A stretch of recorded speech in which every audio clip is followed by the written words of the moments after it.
آیا پوهیږئ چې رسول الله صلی الله علیه وسلم هم ټوکې کولې؟ د نبی کریم صلی الله علیه وسلم ژوند د نړۍ تر ټولو انسانانو لپاره یو غوره نمونه ده.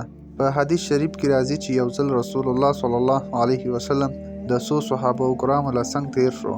هغوی یې ولیدل او ویې فرمایل هغه څه چې زه یې د آخرت په اړه پوهیږم که چیرې پر تاسو ښکاره شي نو تاسو په خندا پرېږدئ او هر وخت به ژاړئ. خو له بلې خوا داسې هم نه ده چې رسول الله صلی الله علیه وسلم به هیڅکله نه خندل، بلکې نوموړي هم په انساني فطرت کې د نورو انسانانو په څیر وو. له خپلو صحابه کرامو سره به یې ټوکې کولې. راځئ د رسول الله صلی الله علیه وسلم د ژوند ځینې داسې خوشحاله کوونکې کیسې ولولو چې شاید تر اوسه مو نه وي اورېدلي. په جامع ترمذي کې یو حدیث دی چې یو صحابي رسول الله صلی الله علیه وسلم ته راغی او عرض یې وکړ: ای د الله رسوله، ما ته د سفر لپاره یو اوښ راکړه. رسول الله صلی الله علیه وسلم حکم وکړ دې ته د اوښې یو بچی ورکړئ. هغه صحابي چې دا خبره واورېده نو حیران شو. ځواب یې ورکړ: ای د الله رسوله، زه په دې بچي څه کوم؟ په دې خو دغه اوږد سفر نه کیږي، ما ته خو د سفر لپاره اوښ پکار دی.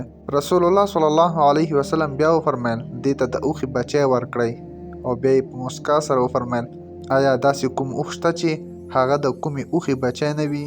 یعنی هر لوی اوښ هم په اصل کې د اوښې بچی وي. په یو بل روایت کې راځي چې رسول الله صلی الله علیه وسلم ته یو زړه ښځه راغله او ویې ویل تاسو دعا وکړئ چې الله تعالی ما ته په جنت الفردوس کې ځای راکړي. رسول الله صلی الله علیه وسلم مسکی شو او ویې فرمیل زړې ښځې خو جنت ته نه ځي. کله چې هغې ښځې دا واورېدل نو په ژړا شوه. رسول الله صلی الله علیه وسلم بیا ورته وفرمیل جنت ته زړې ښځې لومړی ځوانې کیږي او بیا ځي. همدارنګه په یو بل حدیث کې راځي چې رسول الله صلی الله علیه وسلم یو صحابي چې د صحرا اوسیدونکی و، یعنی ډیر ساده و، د شکل او صورت له پلوه هم ښکلی نه و. یو ځل نوموړی په بازار کې ولاړ و او خپل سامان یې پلورو چې رسول الله صلی الله علیه وسلم له شا څخه ورغی. د هغه سترګې یې په خپلو لاسونو پټې کړې او هغه یې ونیو. هغه صحابي ویره واخیسته او ویې ویل ما پرېږدئ، ما پرېږدئ. خو کله چې هغه پوه شو چې دا رسول الله صلی الله علیه وسلم دی نو خپل لاسونه یې د هغوی په مبارکې ګېډې راتاو کړل او له مینې یې ځان ورپورې ونښلو. رسول الله صلی الله علیه وسلم په ټوکه کې وفرمیل څوک شته چې زما دا غلام واخلي؟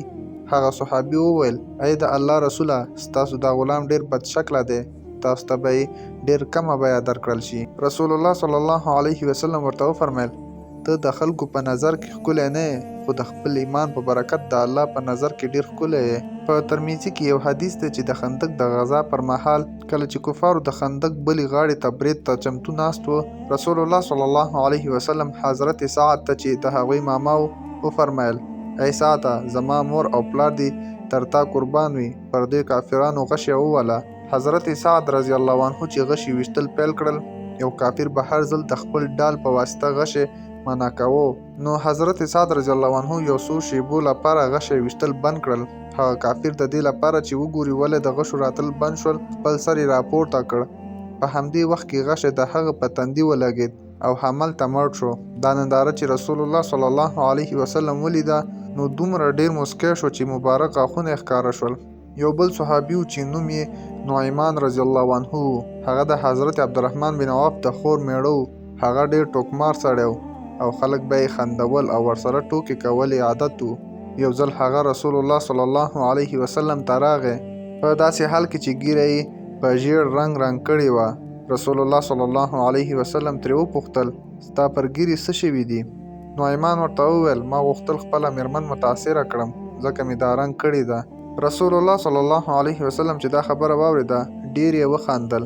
له دې ټولو پیښو څخه موږ ته دا درس ترلاسه کیږي چې دین یوازې د غصې یا هر وخت د جدي پاتې کېدو نوم نه دی، بلکې صحابه کرام او رسول الله صلی الله علیه وسلم هم د عامو انسانانو په څیر ټوکې کولې، ځکه چې دا د انساني فطرت یو برخه ده.